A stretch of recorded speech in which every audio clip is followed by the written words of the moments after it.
Si queremos comprender el significado de la vida militar para las generaciones de nuestros abuelos inmigrantes, tenemos que hacer un viaje en el tiempo, ubicarnos en aquellos pequeños caseríos de montaña del arco norte alpino a finales del siglo XIX. Aquellos jóvenes reclutados obligatoriamente para hacer el servicio al ejército durante un periodo que podía extenderse hasta 5 años, solamente conocían los caseríos de su entorno. Era por entonces muy excepcional salir de aquel entorno de estrechos valles y montañas con escasos y muy malos caminos.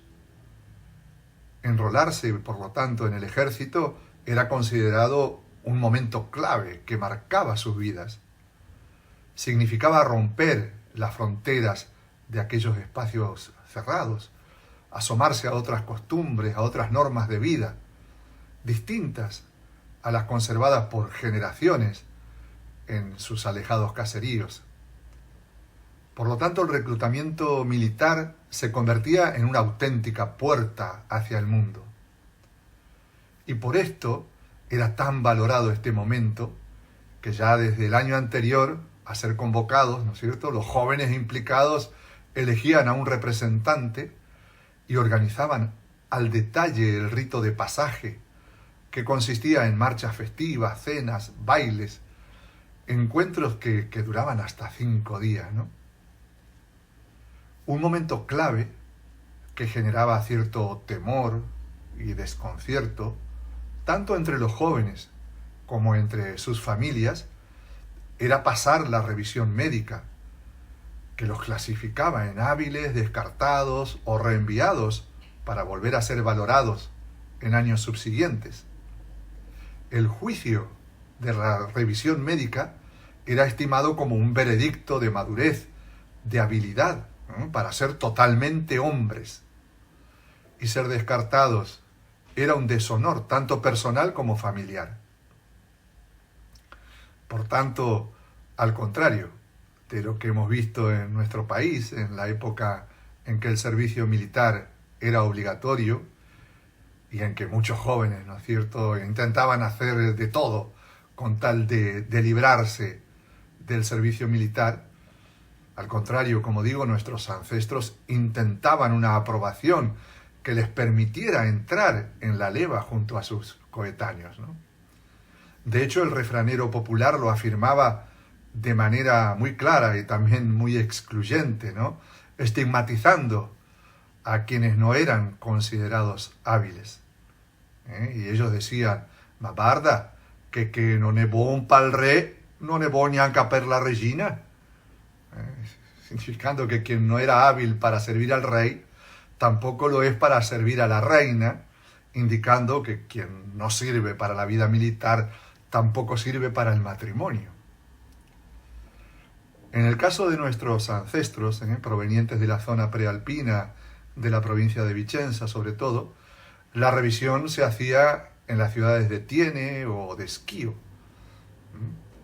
Cuando los jóvenes partían para aquella ansiada y temida revisión médica, las campanas de las iglesias les despedían con sones festivos, ¿no? Y así también les recibían al regresar. Y los declarados hábiles proclamaban entonces con orgullo su próximo ingreso al ejército, en tanto que los scartosos o descartados escondían su vergüenza.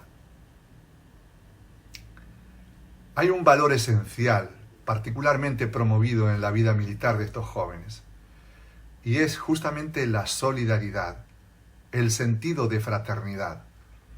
Entre ellos se generaba un sentimiento de unidad que se mantenía a lo largo de toda la vida. De hecho, aún hoy sigue siendo costumbre realizar un reencuentro, ¿no?, cada 5 o 6 años, y cuando uno de la generación fallece, toda la clase se hace presente. Allí reaparecen, ¿no?, con sus insignias de unidad, cargados de años y de historias, pero con un sentimiento de grupo como si acabaran de hacer la mili, ¿no? La clase militar pasaba a formar parte de la identidad de un hombre y el sentido de pertenencia resultaba imborrable. No solamente habían compartido años de vida, sino que juntos habían descubierto otras realidades. Se habían asomado a ese mundo oculto, ¿no?, detrás de las amadas montañas que hasta entonces enmarcaban sus vidas, ¿no? A partir de la unificación italiana, ya hablo a finales del 800, la mayoría de los jóvenes que no emigraban se enrolaban en los batallones alpinos de reciente creación, donde podían continuar relacionados con su vida montañera, ¿no? En el imaginario colectivo italiano, el perfil del soldado alpino goza de un prestigio particular, único, ¿no?, similar al que tiene la Legión extranjera para los franceses o los legionarios del norte de África para los españoles, ¿no? Provenientes de una cultura del trabajo exigente, de la obediencia a reglas y costumbres ancestrales, sometidos al rigor de la geografía, de la climatología, los jóvenes del arco norte italiano traían consigo actitudes y habilidades esenciales para la vida militar.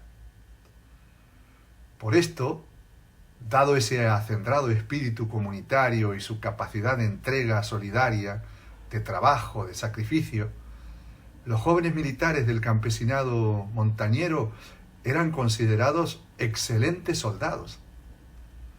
De hecho, dejaron su sello de heroicidad y entrega por la libertad en las diversas contiendas en las que su país se ha visto implicado, ¿no?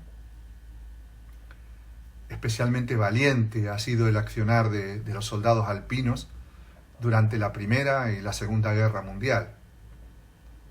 Si bien es cierto que entonces muchos emigrantes ya estaban en sus países de acogida, como fueron, por ejemplo, los primeros colonos, ¿no?, que fundaron Villa Libertad, no menos cierto es que en la amada madre patria habían quedado sus familiares, sus amigos. Además, debemos tener en cuenta que el proceso de emigración hacia nuestras tierras continuó y se acentuó justamente después de las dos guerras mundiales. Por lo tanto, no fueron pocos los que, habiendo pasado por las guerras, habiendo batallado como soldados en unidades alpinas, se unieron posteriormente al flujo inmigratorio. Cuando uno recorre hoy estos pequeños poblados de origen de nuestros ancestros, se encuentra con numerosos monumentos a los caídos que guardan una solemne y emocionante memoria por estos jóvenes caídos en defensa de la patria, ¿no? Sobrecoge mucho encontrar en esas interminables listas los apellidos de familias que décadas antes llegaron a fundar Villa Libertad o la colonia nueva de Villa del Rosario, ¿no? Allí hay Calgaros, Pusatos, Perinis, Farnedas, Velos, Rosatos, ¿no?, Percaras, Dalmolín, Molo, Panozzo, y un listado interminable, ¿no?, de miembros pertenecientes al árbol genealógico de nuestros ancestros, a nuestros árboles genealógicos. En esos monumenti ai caduti, ¿no?, se recuerda la entrega de familiares directos de nuestros queridos abuelos. Son sin duda dolorosos recuerdos de horas oscuras vividas por quienes no emigraron y se vieron envueltos en sangrientos conflictos bélicos. Pero volvamos a aquellos entusiastas campesinos seleccionados para hacer el servicio militar. Una vez terminada la leva, que como he dicho podía durar hasta 5 años, el regreso a sus casas significaba para la mayoría de ellos volver desde un mundo distinto a los límites del propio caserío, del poblado, de sus tierras de labranza, sus bosques, sus familias, sus costumbres, ¿no? En la mayoría de los casos ya no volverían a salir de sus propias fronteras, a no ser que a raíz de algún conflicto fueran convocados para alistarse nuevamente al ejército o para luchar en diferentes frentes. De hecho, nuestros soldados alpinos lucharon principalmente en la defensa de la frontera alpina contra las invasiones de franceses, austríacos y alemanes. Pero hubo unidades que fueron derivadas a frentes de batalla en África, en Grecia y Rusia, donde miles de ellos perdieron sus vidas.